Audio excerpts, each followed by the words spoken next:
Sejam bem-vindos ao Método Papscast. Eu sou Rogério Liani. E eu sou Ricardo Castilhos. E hoje nós estamos aqui com uma temática específica, né, meu amigo Castilhos? Faz tempo que nós não gravamos junto, eu e você, só eu e você, né? É verdade. Pra gente divagar um pouco sobre a vida. Exatamente. Mas vamos falar sobre uma coisa importantíssima nesse momento, que é a utilização de telas pelas crianças, um assunto que nós temos estudado bastante. E mais do que isso, é o lançamento do nosso contraturno escolar, que a gente está aí fazendo agora. Estamos na meados de janeiro e em fevereiro começamos com o contraturno escolar. Então, seja bem-vindo. Muito obrigado. Já que eu estou presidindo essa mesa hoje, né? E vamos lá. Castilhos, você é um cara que você leu bastante, até talvez por por eu te cutucar sobre isso, né? Sim. O que você tem visto sobre a utilização de telas através de adolescentes, crianças, tudo mais? O que você tem estudado sobre isso? Eu sou tenho gravado muito conteúdo, tenho falado muito, tenho batido na tecla de que isso é prejudicial, mas eu quero saber qual que é a tua opinião. Na verdade, do que eu tenho estudado, né, do que tenho visto, tem um livro muito bom a respeito disso, inclusive, que é perda de foco distraído, alguma coisa assim. Mas, em essência, ele fala que as redes sociais, né? Acho que o grande problema das telas hoje é rede social e jogos, né? Roblox, de uma forma geral. Nós estamos falando aí de públicos de 8 a 14 anos, né? Então é rede social e Roblox. Mas a rede social, de uma forma geral, ela é construída para as pessoas terem picos de endorfina, né? Então elas estarem o tempo todo...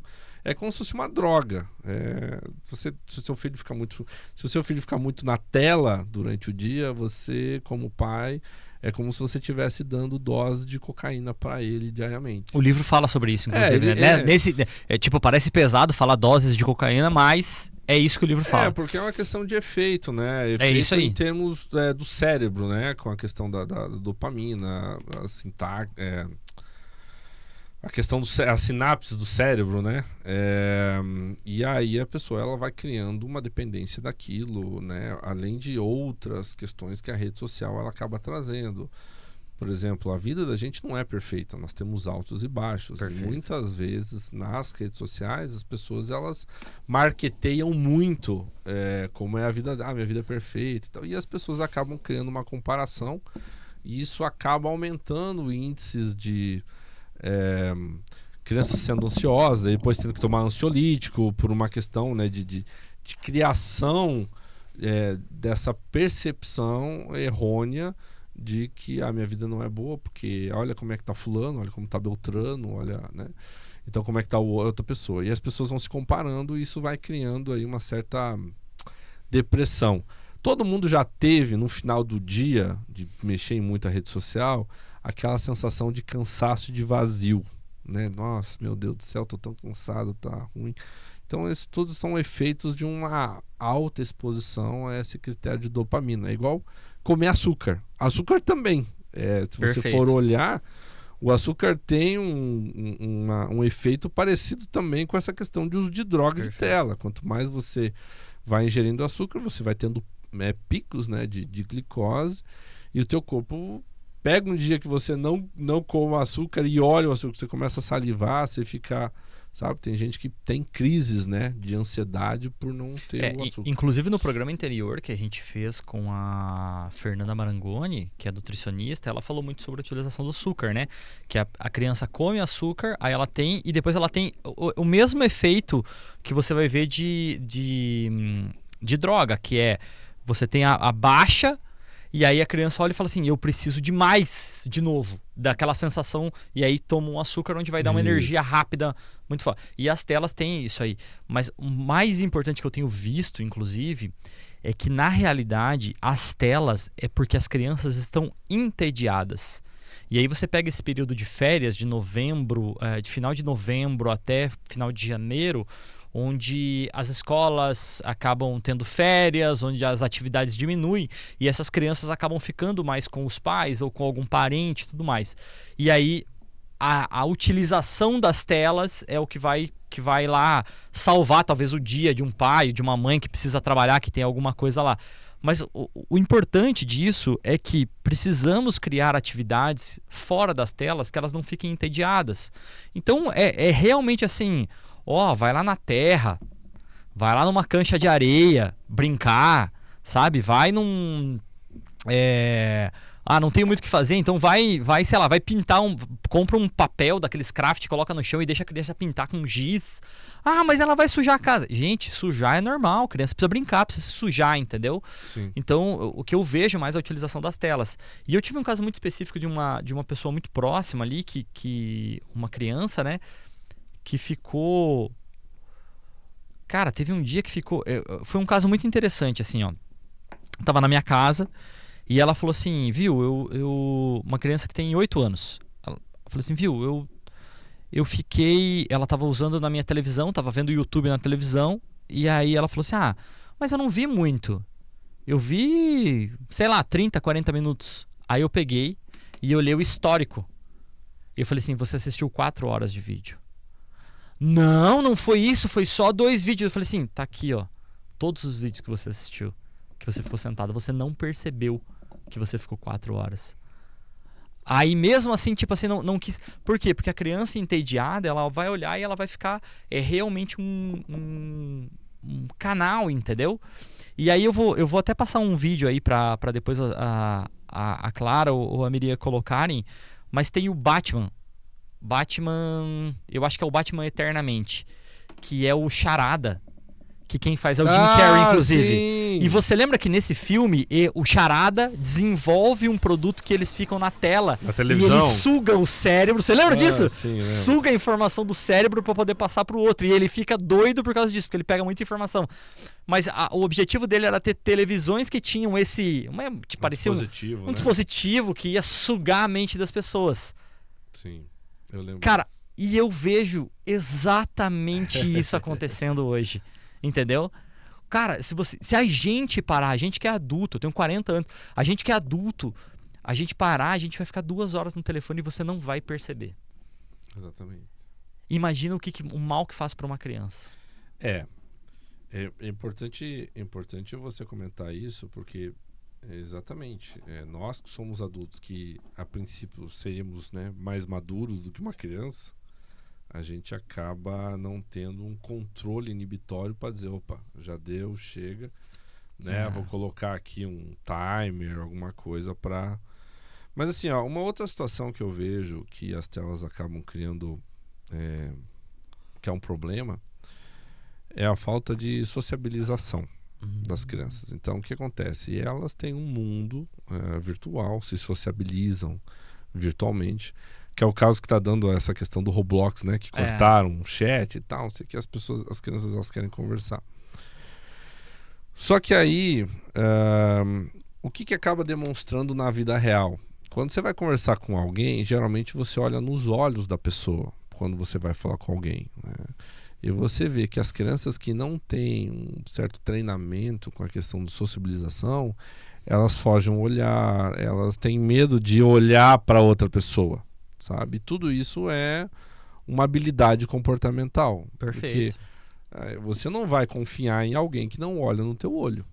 Né? Para começar... É instintivo, eu diria. Para começar, assim, então a pessoa quando olha abaixo, olha pro lado, ou assim, em termos de neurociência, ela está tentando esconder alguma coisa, ou ela não se sente à vontade com outra pessoa, ou ela é muito tímida, ou ela sente que tá falando alguma coisa errada e quer se esquivar de ter que olhar outra pessoa no olho. E essas habilidades têm que ser corrigidas sim, enquanto é criança, porque isso depois gera um adulto extremamente inseguro, né? Precisar vender alguma coisa, precisar vender o próprio trabalho, precisar enfrentar alguma situação, né, da vida, enfim, a pessoa ela tem que olhar no olho da outra pessoa. E isso, esse olhar no olho da outra pessoa para interagir socialmente, ela é uma habilidade de sociabilização. E eu acho que também com cada vez mais tecnologia, nós teremos cada vez mais menos tempo acessando tecnologia. Porque hoje você tem inteligência artificial que ela vai acabar fazendo muita coisa por você, do que você precisa. Antigamente pegava lá, dentro da tua profissão do direito, você precisava chegar lá, você escrevia, você até buscava recurso. Hoje você dá alguns comandos e acaba que ela te ajuda a escrever uma peça inteira, talvez, e você vai só revisar, você otimiza o teu tempo de 2, 3 horas, você vai otimizar para 20, Sim. 30 minutos fazendo. Então você concorda comigo que cada vez mais nós estaremos olhando no olho dos outros? Vamos pegar numa visão mais romântica. Todo mundo fala assim, mas com a tecnologia isso vai isolar mais as pessoas. Eu acho que não, eu acho que vai aproximar mais as pessoas, porque elas vão ter que estar talvez mais presentes umas com as outras, entendeu? Cara, essa é uma teoria, eu diria pra você, audaciosa. Eu não sei se eu concordo 100% com ela, tá? Até porque tem um conceito na economia que é quanto mais um recurso está disponível, mais ele é utilizado. Vou te dar um exemplo. Abaixou o preço do diesel. Isso aconteceu de fato, tá? Sim. Antigamente, enfim, abaixou o preço do diesel. Aí o entendimento é que, então as pessoas vão economizar e tal, né? A questão do diesel. E muito pelo contrário, as pessoas gastaram muito mais diesel. Porque o preço era menor. Não, mas... Entendeu? Então, é a mesma coisa quando o cara fala assim, nossa, as estradas estão apertadas, vamos alargar as estradas para diminuir o fluxo. O que aconteceu? As estradas alargaram. Vai incentivar mais e gente a teve usar. muito mais fluxo. Por quê? Porque muito mais gente falou assim, nossa, olha só, fica mais fácil. Foi lá e pegou a estrada em vez de, né, comprou um carro, porque, Perfeito. nossa, é bem melhor andar de carro do que andar de ônibus. As pessoas compraram mais carros para usar a estrada que estava largada.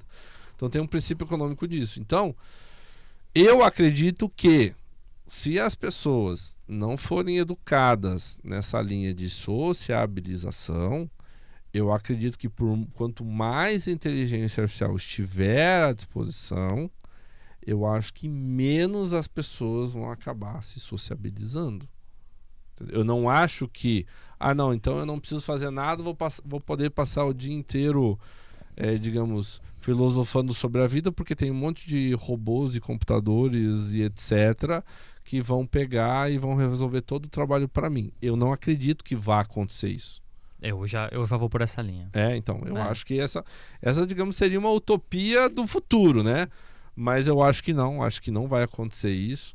Eu acho que muito pelo contrário, eu acho que as pessoas vão viver cada vez mais dependentes da inteligência artificial e as pessoas não vão conversar entre pessoas porque vai ser muito mais cômodo elas conversarem com a inteligência artificial. Existe uma pesquisa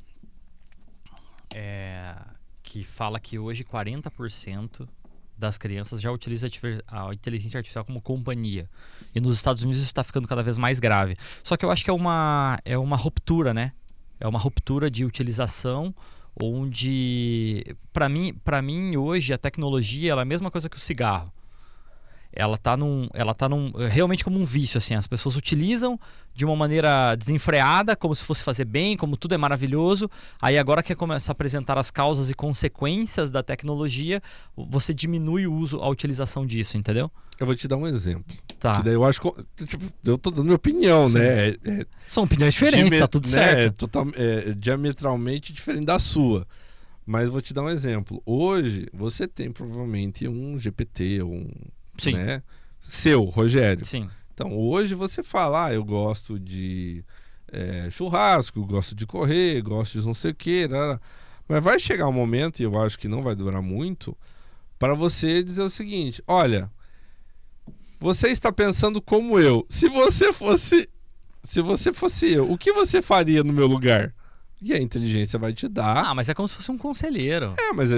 Mas o que eu acredito é que as pessoas elas vão terceirizar a responsabilidade de pensar para a inteligência artificial. Eu vou botar um GPT lá chamado Ricardo Castilhos e vou falar, eu gosto disso, eu sou assim. Sim. Você já sabe como é que eu penso. Surgiu uma situação. Assim, cara, o que eu vou responder? Se fosse eu, o que responderia? Pum, copia e cola. Mas assim, mas você acredita, e aí vai um ponto importante, você acredita que no futuro eu vou conversar com o Ricardo Castilhos Ou a minha inteligência artificial vai conversar com a tua inteligência artificial? Eu acho que a minha inteligência artificial vai conversar com a sua inteligência artificial. Eu acho que não vai haver. É essa parte onde discordamos. Eu acho que sim, vai utilizar a conselheira, eu acho que sim, vai utilizar a inteligência artificial, isso não tem volta, para mim isso não tem volta, mas eu acho que a capacidade de socialização, aonde eu vou e eu vou me aconselhar com uma inteligência artificial, mas aí eu converso com a inteligência artificial e eu converso com você. E eu faço essa devolutiva, entendeu? Para você. E você vai se aconselhar com a tua, e tá tudo certo. Só que a capacidade nossa de socialização vai... Por quê? Por que eu acredito isso? Porque historicamente a nossa sociedade, há 30 mil anos, ela é desenvolvida através da socialização. A gente só é uma sociedade por causa disso. A gente só é uma sociedade por causa do fogo. O fogo era quentinho, atraiu todo mundo, e a gente começou a socializar por causa do fogo, né? E aí a gente começa isso, e a gente começa a criar comunidades e tudo mais. E no fim do dia, o que a gente quer é viver em comunidade. A gente não quer viver como inteligência artificial. O que eu acho, alguém que só te agrade. O que eu acho que vai acontecer nesse caso é que as pessoas vão buscar outras pessoas por uma questão de sentimento de pertencimento. Perfeito, é a comunidade. O sentimento de pertencimento, nenhuma inteligência artificial te dá isso. Tá? Aí eu concordo com você. Então, por exemplo, assim, para a minha vida, para resolver os meus problemas, tecnologia. Para resolver os meus problemas, tecnologia. Agora, para eu buscar cultura, para eu buscar um sentimento de pertencimento, para eu buscar afago, eu acho muito difícil. A tecnologia suprir. Não vai suprir. Mesmo que façam robôs, humanoides, Só que é aí que entra a parte nossa do desenvolvimento escolar. Por quê? Porque a partir do momento que a gente tem essa sociabilização entre adultos e saber que um é diferente do outro, e talvez essa seja a importância do método PAPS hoje na vida desses alunos no contraturno, se trata sobre isso. Por quê? Porque se eu chego num lugar e eu não conheço ninguém e eu tenho capacidade de socialização, facilmente eu vou conseguir me envolver. Se eu não tenho essa capacidade, eu vou ficar isolado, vou me sentir sozinho, e isso me dá um sentimento muito ruim. Por isso que você viajou para o exterior, sozinho. Isso não foi uma mudança na sua vida, não porque você foi fazer um curso de engenharia, mas porque você chegou lá e não conhecia ninguém. E você teve que ter uma capacidade de...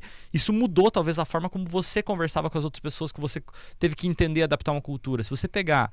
E existe uma tendência no mundo, nos últimos 15 anos, de cada vez as pessoas serem mais nômades digitais. Então essas pessoas trabalham do mundo, mas elas conseguem visitar. E para você poder fazer isso, você precisa... Cara, já pensou? Você tá lá na Índia e você olha e fala assim, cara, eu preciso me alimentar, o que eu vou fazer? Aí essa capacidade de socialização que eu acho tão importante no nosso desenvolvimento aqui. Porque se eu sei socializar, eu nunca estarei sozinho. Nunca estarei sozinho. Ah, mas e se eu tiver uma inteligência, um robô? Você estará sozinho, porque no fim do dia, o robô é só um robô. Uhum. Então essa que eu enxergo como a vantagem da capacidade de socialização. Mas quer apresentar mais algum argumento? Posso seguir a nossa pauta? Cara, eu acho assim, ó...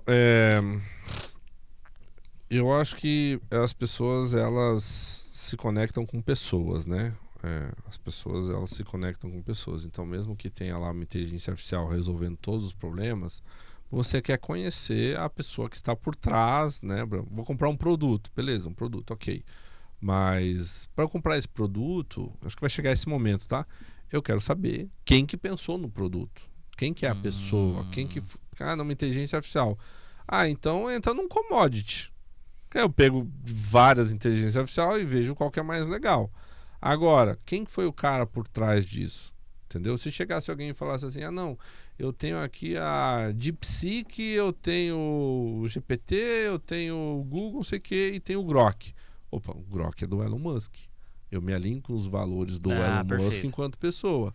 Vou dar uma... Eu quero ver o que o cara tá fazendo. O Kotler fala isso no marketing 4.0 ou no 5.0. Ele fala que hoje a gente compra de pessoas, né? Isso. A gente passou comprando primeiro um produto, depois uma ideia, depois uma marca, depois uma marca, depois uma ideia, e agora eu compro de pessoas e não compro uma marca específica, então né? Eu acho que assim, as pessoas as pessoas se conectam com pessoas. E aí a questão da adaptabilidade, né? Uma pessoa que ela vai num ambiente novo, ela precisa se adaptar, né? Porque no final não é uma máquina que vai comprar, é uma pessoa que vai comprar. Sim. né? Então, a decisão da compra ainda é de uma pessoa. Eu dou até exemplo. Você, advogado, eu cheguei aqui e precisei de alguma coisa. Então, nós conversamos aqui, definimos os termos do contrato, porque normalmente termo de contrato a gente define. Eu falo, você escuta, você fala, eu escuto e assim vai. Aí sim, aí eu acho que a parte burocrática são as inteligências artificiais que eu vou fazer. Isso. Ó, ficou isso aqui. Bate o contrato, a tua inteligência, viu, Castilho, está certo, conforme vocês falaram, pode assinar. Pode assinar, nós dois assinamos e tchau, obrigado. Eu acho que isso vai acontecer. Agora, o papo aqui, ele vai sempre ser de ser humano para ser humano. Até porque eu acho que uma das questões também que vai... A tendência é essa questão da sociabilização também, é porque no final do dia existe muitas fraudes que acontecem no ambiente virtual. Então você não sabe, na verdade, quem é de verdade e quem é de mentira, certo? Então, vou comprar de quem eu conheço.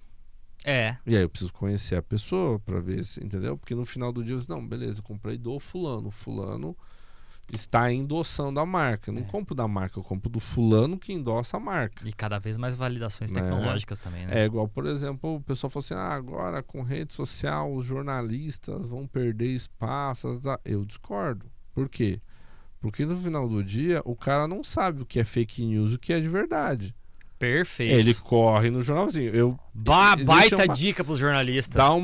Eu tenho uma presunção, eu presumo que a informação que vem de um jornalista, digamos, formado, né, bacharel, enfim, mas ele vai ter que ter a chancela dele, né, por ele trás, vai vir muito mais com consistência do que um cara que inventou. Inclusive, eu já passei por isso num processo judicial. Teve um caso lá que um cliente meu compartilhou alguma coisa na rede social e tal, e entraram com um processo contra ele.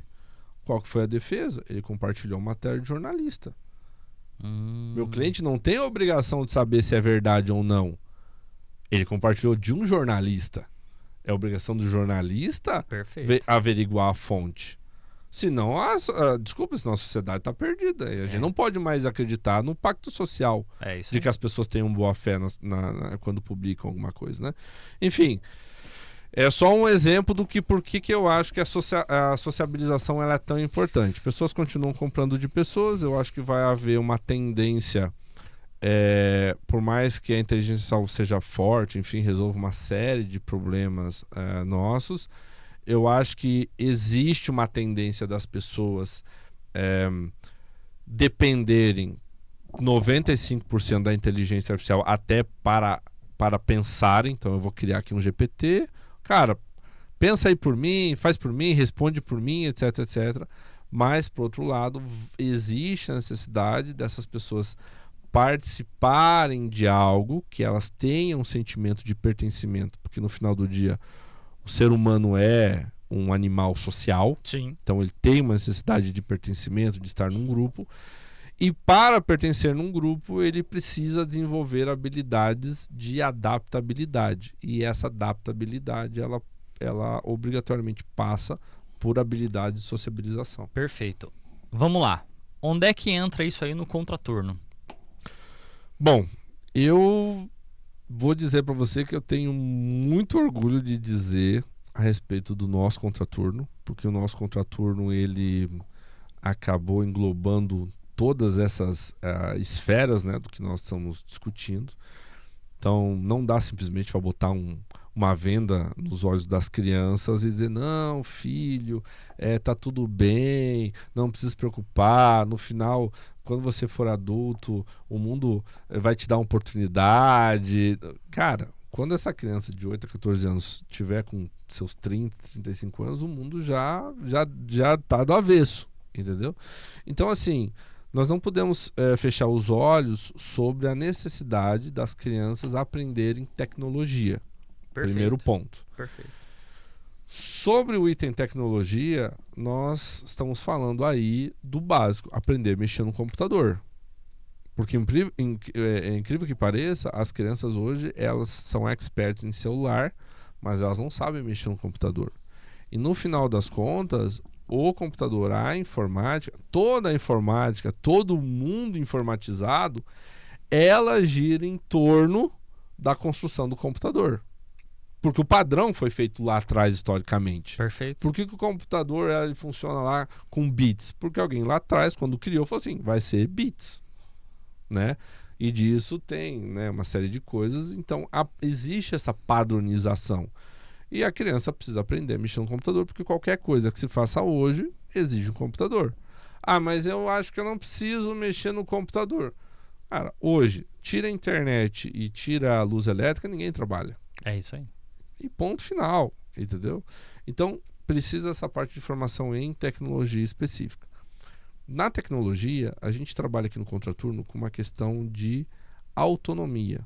Os alunos vêm, cada um senta na frente do computador e o próprio aluno é incentivado a dar andamento na aula dele, né? Então, um aluno pode sentar ali e, eu sou um AIS no Excel.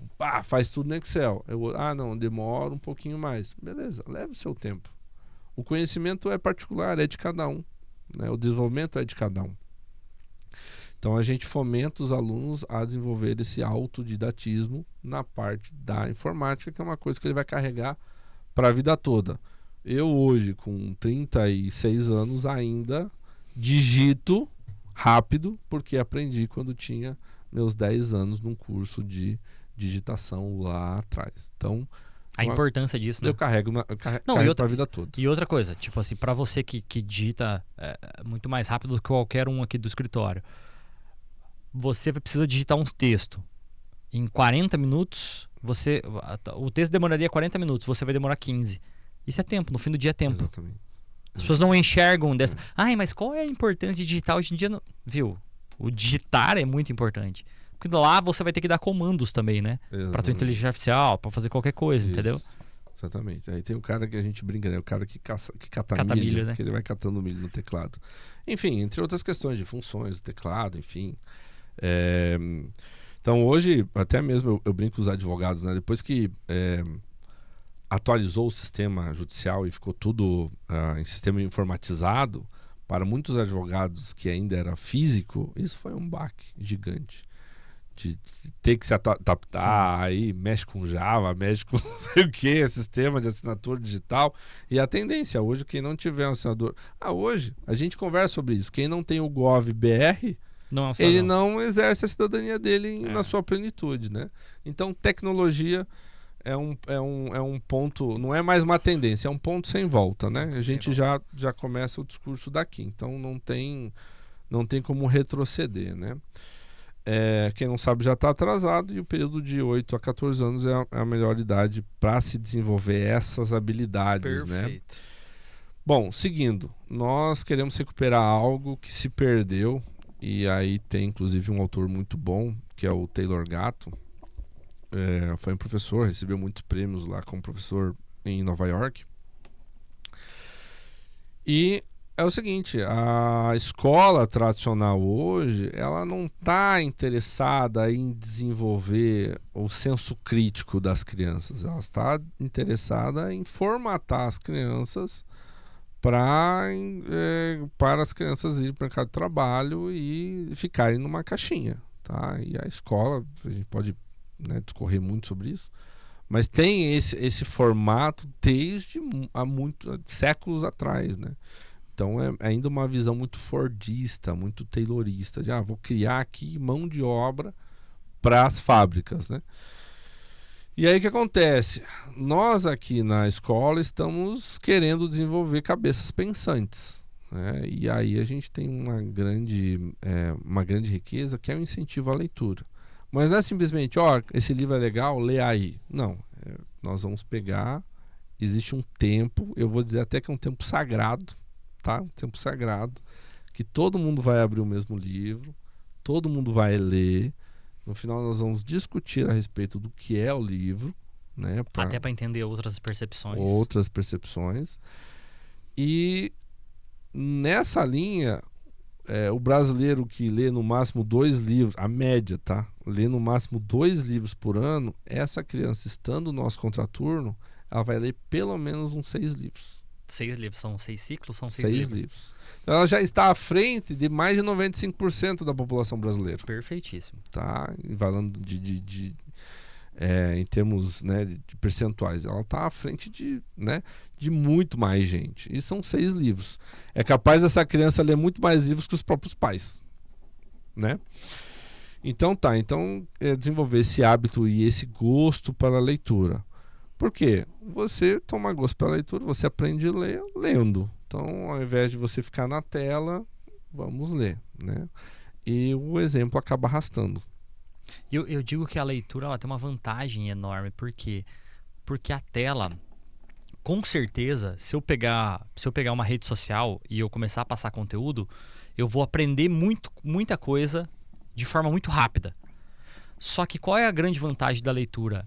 Tirando alguns casos de leitura dinâmica que crianças de 8 a 14 anos não terão, provavelmente não terão, eu tenho um tempo de maturação daquele conhecimento. Eu assisto... mas se eu assistir um vídeo de 2 minutos eu vou aprender o mesmo conceito do livro. Não.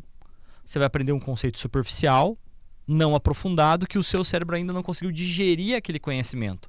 Se eu leio um livro em 6 semanas, que é a nossa proposta aqui, vai ler um livro em 6 semanas, 7 semanas, Sim. ele terá um tempo de maturação daquele conteúdo e aquele aprendizado ficará enraizado para o resto da vida dele, para aquele aluno. Então daqui a 10 anos ele vai olhar e falar assim, igual a gente faz aqui, né? Tem um livro muito interessante que tal e tal autor escreveram e não sei o que lá. E a gente sempre consegue buscar na nossa biblioteca mental vários livros. Por quê? Porque esse conceito ficou enraizado. Agora, se eu falar assim pra você, viu? Quantos vídeos você viu na última semana no teu Instagram? Sei lá, vamos colocar 30. Algum desses vídeos você consegue trazer como exemplo pra mim agora, de alguém que escreveu? O que você faz? Você só envia pro outro. Exatamente. Então o conceito do livro é que eu estou armazenando aquilo. Isso é talvez a mais importante na questão de cognição. Só fazer um adendo, lembrei o nome do livro, é Foco Roubado. Foco roubado. Foco roubado. Foco roubado, muito bom. Sim, e até porque é o seguinte, quando você envolve livros, e assim, eu não uso Kindle, eu gosto de livro mesmo, Sim. old school mesmo, livro, cheiro de livro, né? Mas quando você pega um livro e você lê, você desenvolve uma das habilidades que, digamos assim, que é o que nos diferencia dos animais, que é a imaginação. Porque quando você lê um livro, você vai lendo, você vai imaginando a história acontecer. É diferente de um filme ou de um vídeo que você assiste, que a história já está, digamos assim, fácil, pronta. O livro não, você tem que imaginar, o personagem, como é que era o personagem? Aí você cria um personagem na sua cabeça com algumas com umas características, né? Então um personagem, por mais que ele tenha uma linha, né, de formação, ela é diferente para cada um. Por exemplo, uma personagem pode ser loira para mim, pode ser morena para você, e aí que a gente começa a valorizar a cultura, a identidade de cada um. Sim. E a pessoa acaba se valorizando na própria história que ela está lendo, né? Porque cada um tem a sua perspectiva. E uma outra grande diferença aqui da nossa escola é que nós temos esse tempo sagrado da leitura aqui, e a leitura, abrir o livro e ler, do que o que a escola hoje pratica. A escola, ela fala assim, tá aqui o livro, leva para casa e lê em casa. E geralmente as crianças não leem em casa. Então aqui a gente separou esse espaço do contraturno para fazer a prática da leitura, tá? Eu acredito até que alunos mais frequentes nossos aqui, eles começarão a ler, a criar o hábito da leitura. Até porque também tem uma questão de percepção de grupo. Sim. Uma coisa eu falo assim, Rogério, lê esse livro aí. Aí o Rogério, tá bom. Aí pega o livro, vai em casa, olha a TV, olha o cachorro, olha o gato, olha não sei o que. Ele, tá. Aí olha o livro. Aí, cara, mas eu tô sozinho. Pô, minha família tá aqui. Pô, vou ler um livro, vou ficar com a minha família. E deixa o livro lá. Aqui não. Aqui todos vamos ler. Aí todo mundo olha, a leitura é importante, tá todo mundo fazer. Então a pessoa ela se sente mais motivada a participar disso também. Deixa eu até fazer um mérito aqui, eu não vou lembrar o nome do professor, mas teve um professor que fez isso e ele falou o seguinte, ele entrou na turma falando assim, pessoal, a gente vai fazer um júri. Seleciona as pessoas que serão jurados, tudo mais, não sei o que lá.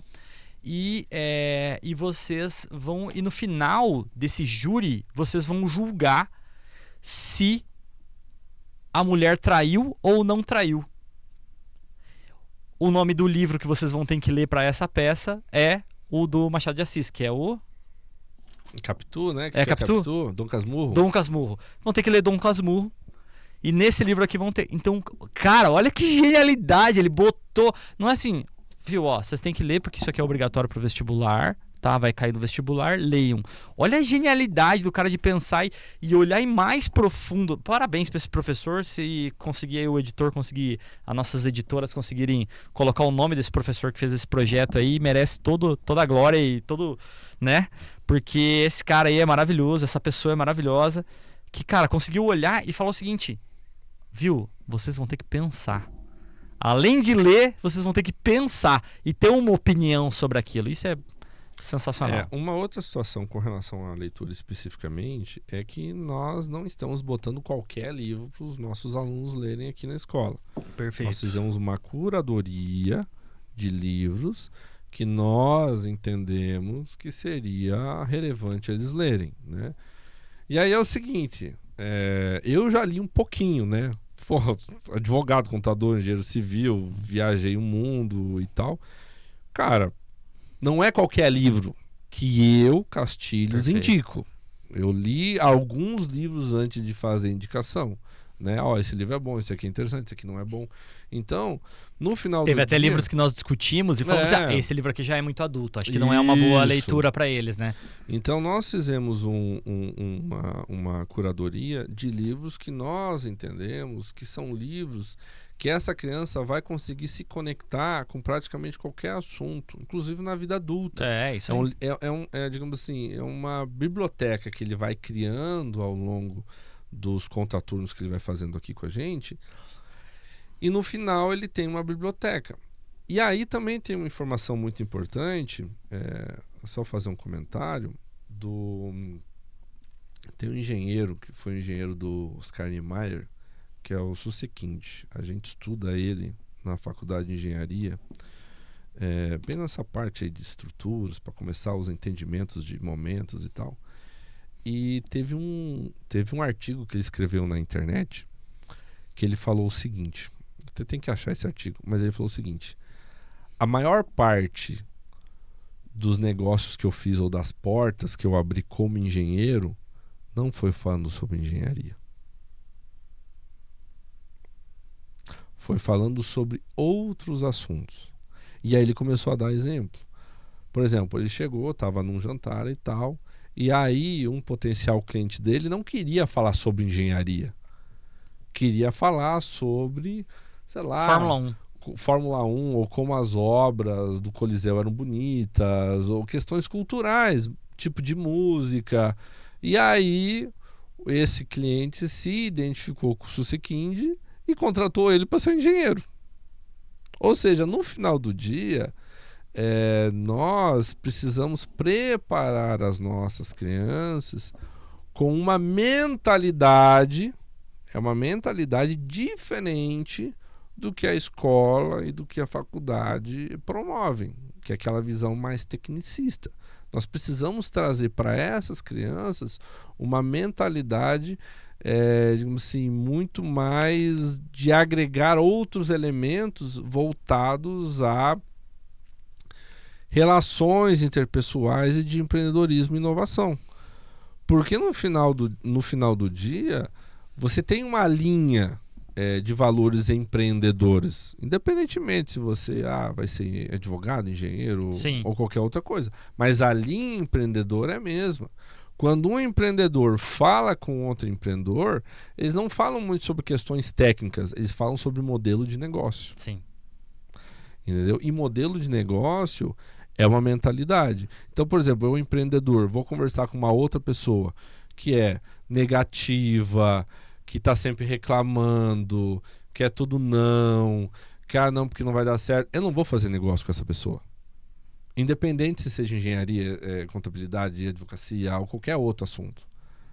Eu vou conversar com alguém, cara, isso é legal, isso dá pra fazer motivado. Isso aqui e tal, puxa ali, vamos tentar, melhorou, então, piorou, muda, troca, adapta. Então, nós temos que colocar nas crianças que vêm aqui no contraturno livros, que aí entra essa curadoria, para dar essa bagagem. Essa bagagem, para deixar essa mentalidade de inovação, de empreendedorismo, de solucionadores de problema, né? Então, essas crianças, a gente quer que elas, no final do dia, elas vejam um problema e não se assustem. Sim. Elas vejam o problema como oportunidades, como desafios para crescerem. Afinal de contas, o caminho para o sucesso, ela é cheio de fracassos. E aí nós precisamos ensinar as crianças a como se comportarem quando surge algum obstáculo, algum fracasso, e que o fracasso é apenas mais um degrau para o sucesso, né? É isso aí. E para validar, para a gente encerrar aí, para a parte do encerramento, nós temos também os jogos, né? Que serão utilizados para o desenvolvimento de habilidade socioemocional e funções executivas. Outra grande riqueza para a sociabilização, né? Sim, com certeza.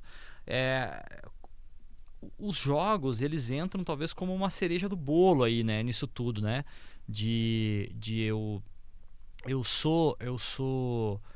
Eu tenho a tecnologia, eu leio um livro para aumentar a minha bagagem, mas além disso eu vou ter o ensino sobre uma habilidade socioemocional e a prática sobre a habilidade socioemocional dentro daquilo. Então, por exemplo, nós temos aí inteligência emocional. O que é inteligência emocional? Olha, você saber que tipo de emoção você está sentindo, qual raiva, como é que você vai fazer para lidar com isso tudo, para poder organizar com outras pessoas, e enfim, toda essa questão. Aí eu chego e vou validar qual é o sentimento que as pessoas estão através de um jogo de tabuleiro, onde vai ser multi-sentimentos dentro daquilo, e saber entender o sentimento do outro também. Então, acho que essa cereja do bolo aí do jogo, além disso tudo, vai mostrar algo que eles querem fazer, que o jovem quer fazer, que a criança ou adolescente ele vai querer fazer, que é jogar, que é participar, que é interagir, que é sociabilizar através de estar sempre aprendendo. Então, tudo isso que a gente construiu aqui dentro é realmente para que ele possa sair daqui melhor do que ele entrou, mais feliz, sabendo que ele aprendeu algo para a vida dele, que ele foi colocar e meio que ele não percebeu que ele aprendeu. Ele adicionou algo na vida dele que ele não percebeu que aprendeu. Nessas questões, até para finalizar, eu acho que assim, nós conseguimos criar um produto, né, o Contraturno, de uma forma plena na formação integral dessas crianças. Com a informática, nós estamos desenvolvendo essas habilidades profissionais, de profissionalização, que no mercado de trabalho essa criança, como adulto, vai carregar. Não é um conhecimento que ele se extingue rapidamente, pelo menos os conceitos, as coisas, ela vai carregar pro resto da vida. Eu dei um exemplo, fiz um curso de digitação lá com 10 anos e utilizo muito. Usou até hoje. Até hoje. Então, profissional, ticamos. Segundo, pessoal. Pessoal é como a pessoa enxerga ela mesma, como é que os desejos dela, a introspecção. E aí nós fomentamos isso através da leitura. Então a criança ela tem um momento dela com ela. É isso aí. Certo? Ela senta a bunda na cadeira, pega o livro e é um momento que ela tem para ela refletir sobre uma história, enfim, mas é um momento dela, é um momento de silêncio que ela vai ter ali, de concentração, de valorizar a própria companhia dela enquanto leitora, certo? Então, pessoal, ticamos.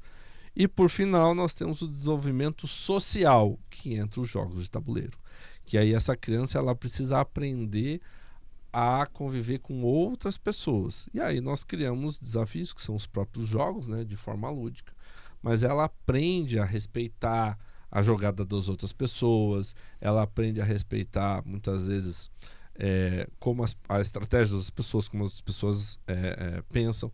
E os nossos jogos aqui não são simplesmente jogos que envolvem uma lógica rasa. Os jogos são um motivo para as crianças terem que interagir com outras crianças. Então, muitas vezes, quando elas vão jogar um jogo de War, o jogo do War não é necessariamente ficar jogando dado para conseguir mais territórios. É um jogo de diplomacia, que elas têm que criar aliados, têm que criar estratégias em conjunto com outros jogadores. Da mesma forma, imagem e ação. como é que eu me comunico para que a outra pessoa possa entender Perfeito. a minha mensagem.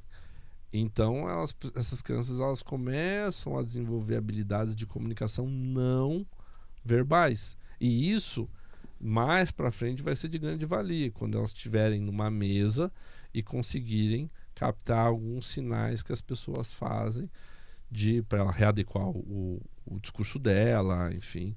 Então, e aí no final o pai tem a total comodidade de deixar o filho no início do contraturno e ir para o trabalho, trabalhar, né, a manhã toda ou a tarde toda. E no final vir aqui na escola buscar o filho que está num ambiente seguro, vai sair daqui muito feliz, muito contente, né? A gente já tem histórias de crianças que saíram daqui, meu Deus!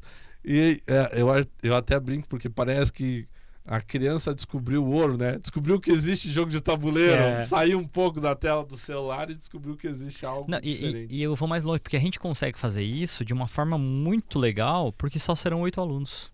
Exatamente. Então tem um trabalho ali de um professor para 8 alunos. E isso é muito bom. Então a gente vai desenvolver tecnológica, pessoal e socialmente as crianças estando num ambiente contraturno para o desenvolvimento da vida, algo que ela vai usar para o resto da vida dela. Como a gente falou lá no início, né? Quando a gente construiu isso, a gente construiu porque a gente queria algo nesse sentido. Exatamente. E aí hoje a gente conseguiu fazer. E tem muitas outras coisas que a gente não vai falar aqui, né? Para criar aí colocar uma pulga atrás da orelha, o pessoal ficar curioso, que só vai saber os próximos, né? O que a gente tem aqui guardado se vier aqui colocar o filho participar do contraturno. Mas eu garanto que pro filho de vocês vai ser uma coisa fantástica. Ele vai ficar alucinado. É isso aí. Porque nós temos aqui uma questão de casa, uma questão de comunidade, de pertencimento, de networking. Se seu filho tem vergonha, é muito tímido, tá sempre sozinho, traga para cá. Nós vamos fazer ele fazer parte de algo. Ele vai se sentir participando de um ambiente saudável, com pessoas, com outras crianças, né? Para construir projetos em conjuntos. Então, realmente, e muitas cartas, né, que nós temos na manga, mas a gente só vai.